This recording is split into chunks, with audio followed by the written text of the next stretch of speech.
लोकसभा चुनाव के नतीजों के बाद से ही सपा और कांग्रेस दोनों ही जोश में भरे हुए नजर आ रहे हैं। यूपी के लड़कों ने कमाल कर दिखाया।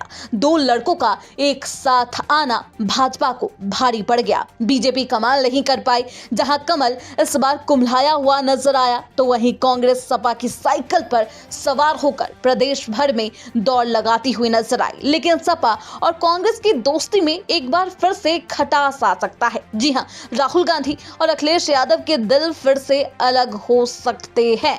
आम चुनाव 2024 के नतीजों से भले ही विपक्षी खेमे का मनोबल दिन दुगुना रात चौगुना कर गया हो, लेकिन आगामी यूपी विधानसभा उपचुनाव में अखिलेश यादव की समाजवादी पार्टी और राहुल गांधी की कांग्रेस को कुछ सीटों पर लोहे के चने चबाने पड़ सकते हैं। दरअसल लोकसभा चुनाव 2024 में विधायकों के सांसद बनने से यूपी विधानसभा की 9 सीटें खाली हुई है, जबकि एक सीट सपा विधायक को सजा होने के बाद से रिक्त है। ऐसे में कुल 10 सीटों पर उपचुनाव होना है। आपको याद होगा, जब लोकसभा चुनाव हुआ तब भी कांग्रेस और सपा में सीट बंटवारे को लेकर तू मैं नजर आई थी, जिसके बाद राहुल गांधी को कम सीटों पर ही संतोष करना पड़ा था। लेकिन अब उपचुनाव में भी तकरार देखने को मिल सकती है। राजनीति के जानकारों का कहना है कि 10 विधानसभा सीटों के उपचुनाव एनडीए और इंडिया गठबंधन दोनों के लिए परीक्षा की घड़ी है। इंडिया अलायंस की बात करें तो अगर कांग्रेस सपा मिलकर चुनाव लड़ते हैं तो देखना होगा कि क्या सपा 2 सीटें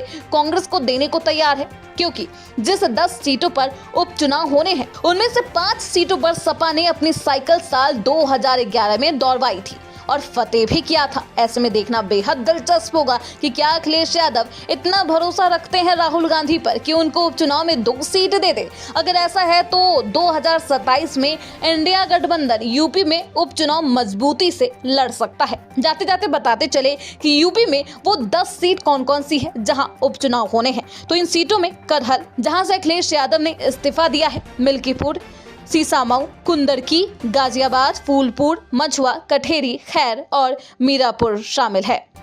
ब्यूरो रिपोर्ट, TV7 भारत।